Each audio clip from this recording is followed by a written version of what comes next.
Hello friends, ഞാൻ നിങ്ങളുടെ മൃദുല സദാനന്ദൻ. നിങ്ങൾക്ക് എല്ലാവർക്കും സുഖല്ലേ? ഞാനിന്ന് നിങ്ങൾക്ക് വേണ്ടി ഉണ്ടാക്കുന്നത് ഒരു അടിപൊളി റെസിപ്പിയാണ് കേട്ടോ ഉണ്ടാക്കുന്നത്. പിന്നെ അതെന്താന്ന് വെച്ചാൽ നേന്ത്രപ്പഴം പുതപ്പിച്ചത്, ഏത്തപ്പഴം പുതപ്പിച്ചത്. നമ്മളിവിടെ നേന്ത്രപ്പഴം എന്നാണ് പറയുക, അതുകൊണ്ടാണ് ഞാൻ അങ്ങനെ പറഞ്ഞത്. പിന്നെ അതിലേക്ക് നമുക്ക് അധികം സാധനങ്ങളൊന്നും വേണ്ട. നമ്മളെ വീട്ടിലുള്ള 2-3 സാധനങ്ങളും മാത്രമേ ഇതിന് വേണ്ടൂ. പെട്ടെന്ന് നമുക്ക് ഉണ്ടാക്കാനും പറ്റും. അപ്പൊ ഞാൻ അതിലേക്ക് എന്തൊക്കെ സാധനങ്ങളാണ് എടുക്കുന്നത് എന്നുള്ളത് നിങ്ങൾക്ക് കാണിച്ചു തരാം. ഏത്തപ്പഴം പുതപ്പിച്ചത് ഉണ്ടാക്കാനുള്ള സാധനങ്ങള് ഞാനിവിടെ നേന്ത്രപ്പഴം 2 നേന്ത്രപ്പഴം എടുത്തിട്ടുണ്ട്. എത്ര കൊണ്ട് ഉണ്ടാക്കണമെന്ന് വെച്ചാൽ അതിനനുസരിച്ച് പഴം കൂട്ടുകയും കുറയ്ക്കുകയൊക്കെ ചെയ്തെടുത്തോളോട്ടാ. പിന്നെ നാളികേരപ്പാല്, ഞാൻ 1 മുറി നാളികേരത്തിന്റെ പാലെടുത്തിട്ടുണ്ട്, 1 മുറി. പിന്നെ അരിപ്പൊടി കുറച്ചെടുത്തിട്ടുണ്ട്, ഒരു 2 ടേബിൾ സ്പൂൺ കഷ്ടി എടുത്തിട്ടുണ്ട്. പിന്നെ നമുക്ക് ബട്ടർ വേണം. പിന്നെ കുറച്ച് ഏലക്കായും പഞ്ചസാരയും കൂടി പൊടിച്ചു വെച്ചതും ഒരു ഫ്ലേവറിന് വേണ്ടിയിട്ട്. ഇത്രയും സാധനങ്ങളാണ് നമുക്ക് ഇത് ഉണ്ടാക്കാൻ ആവശ്യമുള്ളൂ. അപ്പൊ നമുക്ക് എന്നാലും ഉണ്ടാക്കാനൊക്കെ നോക്കാം. നമുക്ക് ഈ നേന്ത്രപ്പഴം കൂടി കട്ട് ചെയ്ത് വെക്കാം. അതിന് വേണ്ടിയിട്ട് അതിൻ്റെ തോലും ഇങ്ങോട്ട് ഇരിഞ്ഞെടുത്തതിന് ശേഷം നമുക്കിങ്ങനെ ഇതേപോലെ വട്ടത്തിൽ ഇങ്ങോട്ട് കട്ട് ചെയ്തെടുക്കാം കേട്ടോ. കണ്ടില്ലേ? ഇതേപോലെ ഇങ്ങോട്ട് കട്ട് ചെയ്തെടുക്കാം.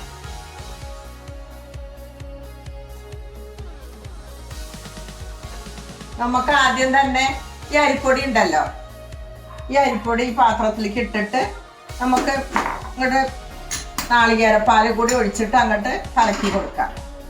ആദ്യം തന്നെ ഇങ്ങനെ ആക്കി വെക്കാം കേട്ടോ. നമുക്ക് കട്ട കുത്താതെ അങ്ങനെ കലക്കി കൊടുക്കുക.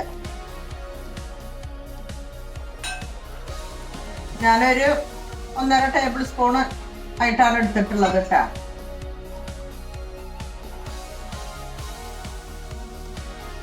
നന്നായിട്ട് ഇളക്കി കൊടുക്കാം. ആ ഇളക്കിയതിന് ശേഷം അത് ഇവിടെ വെക്കാം.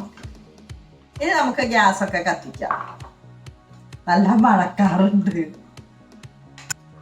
ഞാനിവിടെ ഗ്യാസ് കത്തിച്ചിട്ട് ഒരു പാൻ ഗ്യാസിൽ വെച്ചിട്ടുണ്ട്. നമുക്കിനി അതിലേക്ക് ബട്ടർ അങ്ങോട്ട് ഇട്ട് കൊടുക്കാം. കുറച്ച് ബട്ടർ അങ്ങോട്ട് ഇട്ട് കൊടുക്കാം. ഞാനിത് ഫ്രിഡ്ജിൽ വെച്ച കാരണം ഒന്ന് കട്ട വയ്ക്കണം.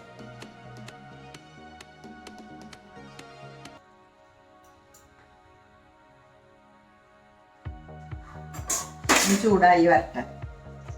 ബട്ടർ ഇവിടെ ചൂടായിട്ട് വന്നിട്ടുണ്ട്. അതിലേക്ക് നമുക്ക് ഈ നേന്ത്രപ്പഴം അങ്ങോട്ട് ഇട്ട് കൊടുക്കാം. നമ്മൾ നേന്ത്രപ്പഴം അങ്ങോട്ട് കട്ട് ചെയ്ത് വെച്ചിട്ടുണ്ടല്ലോ, അത് അങ്ങോട്ട് ഇട്ട് കൊടുക്കാം.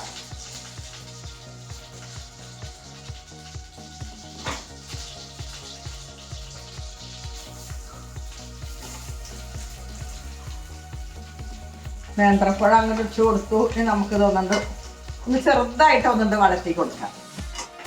ഇങ്ങോട്ട് വളണ്ടി വന്നിട്ടുണ്ട്. ഇതേപോലെ വളണ്ടി വന്നാൽ മതി കേട്ടോ. വല്ലാതെ ഒന്നും വളണ്ടി വന്നിട്ടൊന്നുമില്ല. ഒന്നിങ്ങോട്ട് കളറ് ചേഞ്ച് ആയാൽ മതി. ഇനി നമുക്ക് ഇതിലേക്ക് നമ്മൾ ഈ കലക്കി വെച്ചിട്ടുണ്ടല്ലോ, അരിപ്പൊടിയും നാളികേരപ്പാലും കൂടിയിട്ട് കലക്കി വെച്ചത് ഇതിലേക്ക് അങ്ങോട്ട് ഒഴിച്ചു കൊടുക്കാം. ഒഴിച്ചു കൊടുത്തിട്ട് ഇതും പിന്നെ ഈ നേന്ത്രപ്പഴവും കൂടിയിട്ട് ഒന്നും ഇങ്ങോട്ട് യോജിപ്പായിട്ട് വയ്ക്കുക.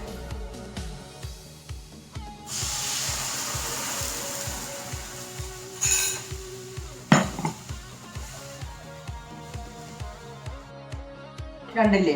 ഇതിങ്ങനെ ആയി വരുന്നുണ്ട്. ഇങ്ങനെ കുറുകി വരുന്നുണ്ട്. നമുക്ക് ഇതിലേക്ക് ഞാൻ പറഞ്ഞില്ലേ, ഇത് നമുക്ക് അപ്പത്തിനും ഇടിയപ്പത്തിനും അങ്ങനെ എല്ലാറ്റിൻ്റെ ഒപ്പം കഴിക്കാനും പത്തിരീൻ്റെ ഒപ്പം ഒക്കെ കഴിക്കാനേ പറ്റിയ പറഞ്ഞില്ലേ. അപ്പൊ നമുക്ക് ഇതിലേക്ക് കുറച്ചൊരു ഉപ്പിട്ട് കൊടുക്കാം.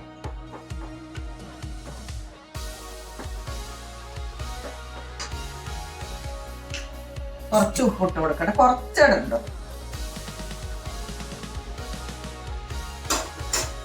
കുറച്ച് ഉപ്പിട്ട് കൊടുത്തിട്ടുണ്ട്. ഇനി നന്നായിട്ട് ഒന്നുകൊണ്ട് കുറുകി വെക്കാം. ഒന്ന് നല്ലോണം കൂടെ കുറുകി വരുമ്പോ നമുക്കിനി ഈ ഏലക്കായും പഞ്ചസാരയും കൂടി പൊടിച്ചു വെച്ചതില്ലേ, അതങ്ങോട്ട് ഇട്ട് കൊടുക്കും.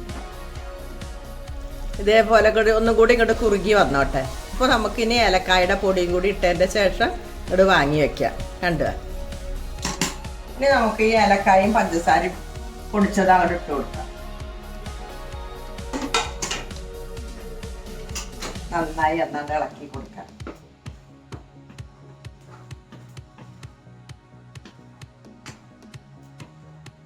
ഇതേപോലെ മതിന് നമുക്കിത് വാങ്ങി വെക്കാം.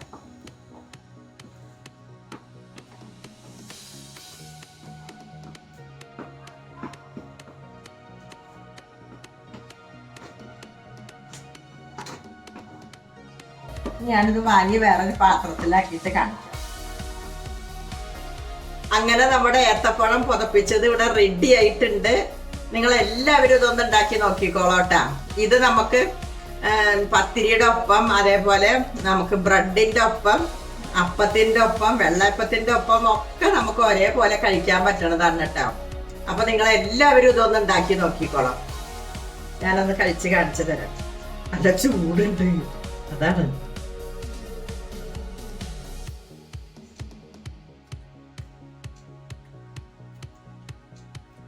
നല്ല ടേസ്റ്റ് ഉണ്ട് കേട്ടോ.